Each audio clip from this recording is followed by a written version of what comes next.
ನೋಡಿ, ರಾಜ್ಯದಲ್ಲಿ ಇವತ್ತು ಅನೇಕ ಜನರ BPL ಕಾರ್ಡ್ ರದ್ದಾಗಿದೆ. ಒಂದಷ್ಟು ಕಾರಣಗಳಿದೆ. ಅಂದ್ರೆ ಇನ್ಕಮ್ ಟ್ಯಾಕ್ಸ್ ರಿಟರ್ನ್ ಫೈಲ್ ಮಾಡಿದ್ದಾರೆ ಅನ್ನೋ ಕಾರಣಕ್ಕೋಸ್ಕರ ಅವರ BPL ಕಾರ್ಡ್ಗಳನ್ನು ರದ್ದು ಮಾಡಲಾಗಿತ್ತು.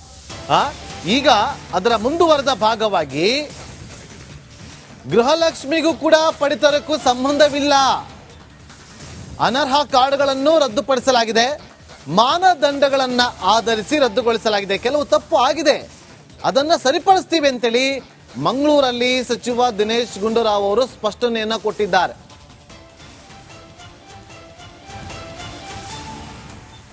ನೋಡಿ, ಪಡಿತರ ಚೀಟಿಯಲ್ಲಿ 80%, ಕೆಲವು ಕಡೆ 90% ಬಡತನ ರೇಖೆಗಿಂತ ಕಮ್ಮಿ ಇರುವಂಥ ಕಾರ್ಡ್ಗಳು ಕೊಟ್ಟಿದ್ದೀವಿ ಅಂತ ಹೇಳ್ತಾರೆ. ಆದರೆ ವೈಜ್ಞಾನಿಕವಾಗಿ ನೋಡಿದಾಗ ಅದು ಸಾಧ್ಯ ಇಲ್ಲ ಅಲ್ವಾ. ಅದರಿಂದ ಅದರಲ್ಲಿ ಅನರ್ಹತೆ ಇರುವಂಥ ಕಾರ್ಡ್ಗಳನ್ನು ತೆಗೆದುಹಾಕಬೇಕು ಅಂತ ಉದ್ದೇಶದಿಂದ, ಅದರಲ್ಲೂ ಯಾರು ಈಗ CM ಅವರು ಸ್ಪಷ್ಟವಾಗಿ ಹೇಳಿದೆ, ಯಾರು ಟ್ಯಾಕ್ಸ್ ಕಟ್ತಾ ಇದ್ದಾರೆ, ಇನ್ಕಮ್ ಟ್ಯಾಕ್ಸ್ ಯಾರು ಕಟ್ತಾ ಇದ್ದಾರೆ ಮತ್ತು ಯಾರು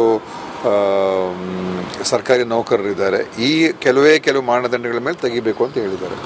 ಈಗ ಒಂದು 1000 ಕಾರ್ಡ್ ತೆಗೆದಾಗ ಅದು ಒಂದು 5-10 ತಪ್ಪಾಗಿರ್ಬೋದು, ಇಲ್ಲ ಅಂತ ಹೇಳಲ್ಲ. ಅದನ್ನು ನೋಡ್ಕೊಂಡು ಅದನ್ನು ಸರಿಪಡಿಸುವಂಥ ವ್ಯವಸ್ಥೆ ಮಾಡಬೇಕು ಅಂತಲೂ ಕೂಡ ಆಹಾರ ಸಚಿವರಿಗೆ CM ಹೇಳಿದ್ದಾರೆ. ಆಹಾರ ಸಚಿವರು ಅದನ್ನೇ ಹೇಳ್ತಾ ಇರುವಂಥದ್ದು. ನೋಡಿ, ಪಡಿತರ ಚೀಟಿಯಲ್ಲಿ 80%, ಕೆಲವು ಕಡೆ 90%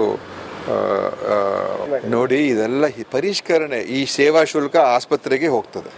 ಈಗ ಅವರು ಬೇರೆ ಬೇರೆ ಸೇವೆಗಳು ನೀಡಬೇಕು, ಸ್ವಚ್ಛತೆ, ಕ್ಲೀನಿಂಗು, ಸಣ್ಣ ಪುಟ್ಟ ಅದು ಆಸ್ಪತ್ರೆ ಸಮಿತಿ ಅವರಿಗೆ ಏನು 10 ರೂಪಾಯಿದನ್ನು 15 ರೂಪಾಯಿ 20 ರೂಪಾಯಿ ಮಾಡಿರ್ತಾರೆ, 50 ರೂಪಾಯಿ ಇರೋದನ್ನು 75 ರೂಪಾಯಿ 80 ರೂಪಾಯಿ ಮಾಡಿರ್ತಾರೆ. ಇದು ARS ಸಮಿತಿ ಏನಿರ್ತದೆ, ARS ಸಮಿತಿಯ ತಾಲೂಕು ಆಸ್ಪತ್ರೆ ಅಧ್ಯಕ್ಷರು MLAಗಳೇ ಮತ್ತು ಜಿಲ್ಲಾ ಆಸ್ಪತ್ರೆ ಅದಕ್ಕೂ ಕೂಡ ಸ್ಥಳೀಯ ಶಾಸಕರೇ ಅದಕ್ಕೆ ಅಧ್ಯಕ್ಷರಾಗಿರ್ತಾರೆ. ಸೊ ಅದು ಈ ಒಂದು ರೀತಿಯಾಗಿ ಅದನ್ನು ಸಣ್ಣ ಒಂದು ಪರಿಷ್ಕರಣೆ ಮಾಡಿದ್ದಾರೆ. ಯಾಕಂದರೆ ಭಾಳ ವರ್ಷಗಳ ನಂತರ ಮಾಡಿದ್ದಾರೆ. ಆ ದುಡ್ಡು ಸರ್ಕಾರ ಕಡೆ ಏನು ಹೋಗಲ್ಲ, ಅದು ಆಸ್ಪತ್ರೆಯಲ್ಲೇ ಇರ್ತದೆ. ಆಸ್ಪತ್ರೆಯ ಅಭಿವೃದ್ಧಿಗೆ ಉಪಯೋಗಿಸ್ಕೊಳ್ಳೋದಕ್ಕೆ ಅದು ಮಾಡಿರುವಂಥದ್ದು. ಅದನ್ನು ನೀವು ಇಟ್ಕೊಂಡು ಇದೇನು ಅದಕ್ಕೂ ಗ್ಯಾರಂಟಿಗೂ ಲಿಂಕ್ ಮಾಡ್ತಾರೆ. ನೋಡಿ, ಇದೆಲ್ಲ ಪರಿಷ್ಕರಣೆ. ಈ ಸೇವಾ ಶುಲ್ಕ ಆಸ್ಪತ್ರೆಗೆ ನೋಡಿ, ರಾಜ್ಯದಲ್ಲಿ ಇವತ್ತು ಅನೇಕ ಜನರ BPL ಕಾರ್ಡ್ ರದ್ದಾಗಿದೆ. ಒಂದಷ್ಟು ಕಾರಣಗಳಿದೆ. ಅಂದ್ರೆ ಇನ್ಕಮ್ ಟ್ಯಾಕ್ಸ್ ರಿಟರ್ನ್ ಫೈಲ್ ಮಾಡಿದ್ದಾರೆ ಅನ್ನೋ ಕಾರಣಕ್ಕೋಸ್ಕರ ಅವರ BPL ಕಾರ್ಡ್ಗಳನ್ನು ರದ್ದು ಮಾಡಲಾಗಿತ್ತು. ಈಗ ಅದರ ಮುಂದುವರೆದ ಭಾಗವಾಗಿ ಗೃಹಲಕ್ಷ್ಮಿಗೂ ಕೂಡ ಪಡಿತರಕ್ಕೂ ಸಂಬಂಧವಿಲ್ಲ, ಅನರ್ಹ ಕಾರ್ಡ್ಗಳನ್ನು ರದ್ದುಪಡಿಸಲಾಗಿದೆ, ಮಾನದಂಡಗಳನ್ನ ಆಧರಿಸಿ ರದ್ದುಗೊಳಿಸಲಾಗಿದೆ, ಕೆಲವು ತಪ್ಪು ಆಗಿದೆ, ಅದನ್ನ ಸರಿಪಡಿಸ್ತೀವಿ ಅಂತೇಳಿ ಮಂಗಳೂರಲ್ಲಿ ಸಚಿವ ದಿನೇಶ್ ಗುಂಡೂರಾವ್ ಅವರು ಸ್ಪಷ್ಟನೆಯನ್ನ ಕೊಟ್ಟಿದ್ದಾರೆ.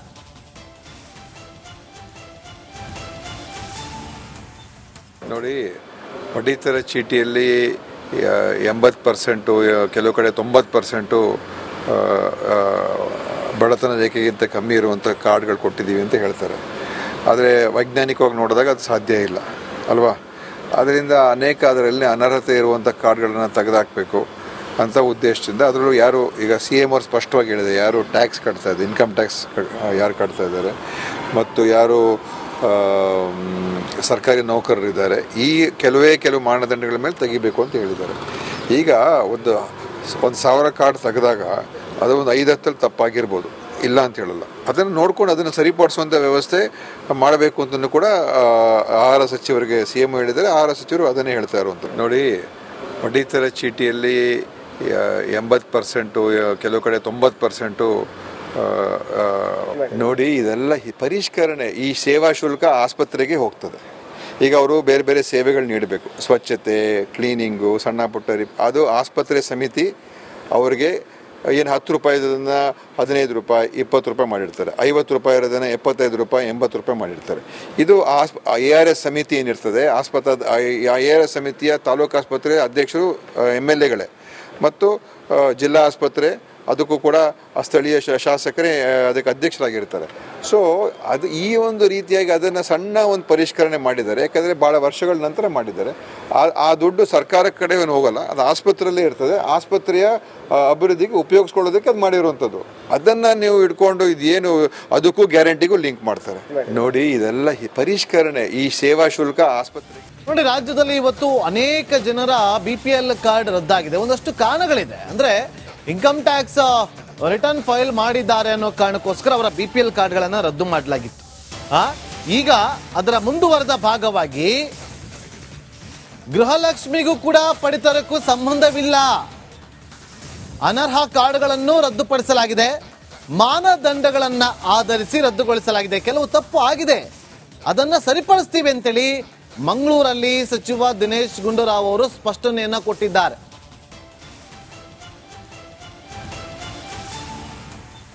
ನೋಡಿ, ಪಡಿತರ ಚೀಟಿಯಲ್ಲಿ 80%, ಕೆಲವು ಕಡೆ 90% ಬಡತನ ರೇಖೆಗಿಂತ ಕಮ್ಮಿ ಇರುವಂಥ ಕಾರ್ಡ್ಗಳು ಕೊಟ್ಟಿದ್ದೀವಿ ಅಂತ ಹೇಳ್ತಾರೆ. ಆದರೆ ವೈಜ್ಞಾನಿಕವಾಗಿ ನೋಡಿದಾಗ ಅದು ಸಾಧ್ಯ ಇಲ್ಲ ಅಲ್ವಾ. ಅದರಿಂದ ಅನೇಕ ಅದರಲ್ಲಿ ಅನರ್ಹತೆ ಇರುವಂಥ ಕಾರ್ಡ್ಗಳನ್ನು ತೆಗೆದುಹಾಕಬೇಕು ಅಂತ ಉದ್ದೇಶದಿಂದ. ಅದರಲ್ಲೂ ಯಾರು ಈಗ CM ಅವರು ಸ್ಪಷ್ಟವಾಗಿ ಹೇಳಿದೆ, ಯಾರು ಟ್ಯಾಕ್ಸ್ ಕಟ್ತಾ ಇದ್ದಾರೆ, ಇನ್ಕಮ್ ಟ್ಯಾಕ್ಸ್ ಯಾರು ಕಟ್ತಾ ಇದ್ದಾರೆ ಮತ್ತು ಯಾರು ಸರ್ಕಾರಿ ನೌಕರರಿದ್ದಾರೆ, ಈ ಕೆಲವು ಮಾನದಂಡಗಳ ಮೇಲೆ ತೆಗಿಬೇಕು ಅಂತ ಹೇಳಿದ್ದಾರೆ. ಈಗ ಒಂದು 1000 ಕಾರ್ಡ್ ತೆಗೆದಾಗ ಅದು ಒಂದು 5-10 ತಪ್ಪಾಗಿರ್ಬೋದು, ಇಲ್ಲ ಅಂತ ಹೇಳಲ್ಲ. ಅದನ್ನು ನೋಡ್ಕೊಂಡು ಅದನ್ನು ಸರಿಪಡಿಸುವಂಥ ವ್ಯವಸ್ಥೆ ಮಾಡಬೇಕು ಅಂತಲೂ ಕೂಡ ಆಹಾರ ಸಚಿವರಿಗೆ CM ಹೇಳಿದ್ದಾರೆ. ಆಹಾರ ಸಚಿವರು ಅದನ್ನೇ ಹೇಳ್ತಾ ಇರುವಂಥದ್ದು. ನೋಡಿ, ಪಡಿತರ ಚೀಟಿಯಲ್ಲಿ 80%, ಕೆಲವು ಕಡೆ 90%. ನೋಡಿ, ಇದೆಲ್ಲ ಪರಿಷ್ಕರಣೆ. ಈ ಸೇವಾ ಶುಲ್ಕ ಆಸ್ಪತ್ರೆಗೆ ಹೋಗ್ತದೆ. ಈಗ ಅವರು ಬೇರೆ ಬೇರೆ ಸೇವೆಗಳು ನೀಡಬೇಕು, ಸ್ವಚ್ಛತೆ, ಕ್ಲೀನಿಂಗು, ಸಣ್ಣ ಪುಟ್ಟ ಅದು ಆಸ್ಪತ್ರೆ ಸಮಿತಿ ಅವ್ರಿಗೆ ಏನು 10 ರೂಪಾಯಿದನ್ನು 15 ರೂಪಾಯಿ 20 ರೂಪಾಯಿ ಮಾಡಿರ್ತಾರೆ, 50 ರೂಪಾಯಿ ಇರೋದನ್ನು 75 ರೂಪಾಯಿ 80 ರೂಪಾಯಿ ಮಾಡಿರ್ತಾರೆ.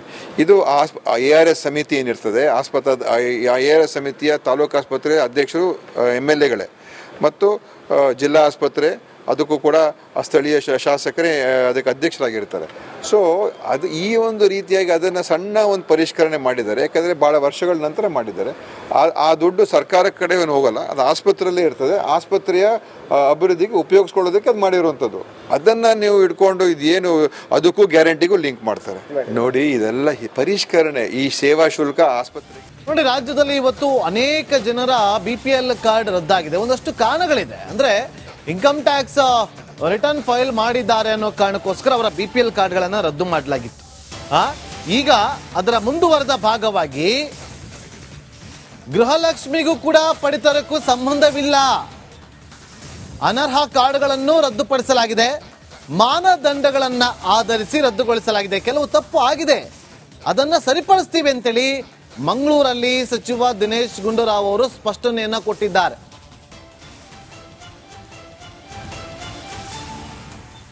ನೋಡಿ, ಪಡಿತರ ಚೀಟಿಯಲ್ಲಿ 80%, ಕೆಲವು ಕಡೆ 90%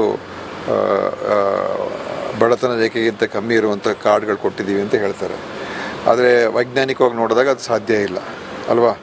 ಅದರಿಂದ ಅನೇಕ ಅದರಲ್ಲಿ ಅನರ್ಹತೆ ಇರುವಂಥ ಕಾರ್ಡ್ಗಳನ್ನು ತೆಗೆದುಹಾಕಬೇಕು ಅಂತ ಉದ್ದೇಶದಿಂದ. ಅದರಲ್ಲೂ ಯಾರು ಈಗ CM ಅವರು ಸ್ಪಷ್ಟವಾಗಿ ಹೇಳಿದೆ, ಯಾರು ಟ್ಯಾಕ್ಸ್ ಕಟ್ತಾ ಇದ್ದಾರೆ, ಇನ್ಕಮ್ ಟ್ಯಾಕ್ಸ್ ಯಾರು ಕಟ್ತಾ ಇದ್ದಾರೆ ಮತ್ತು ಯಾರು ಸರ್ಕಾರಿ ನೌಕರರಿದ್ದಾರೆ, ಈ ಕೆಲವು ಮಾನದಂಡ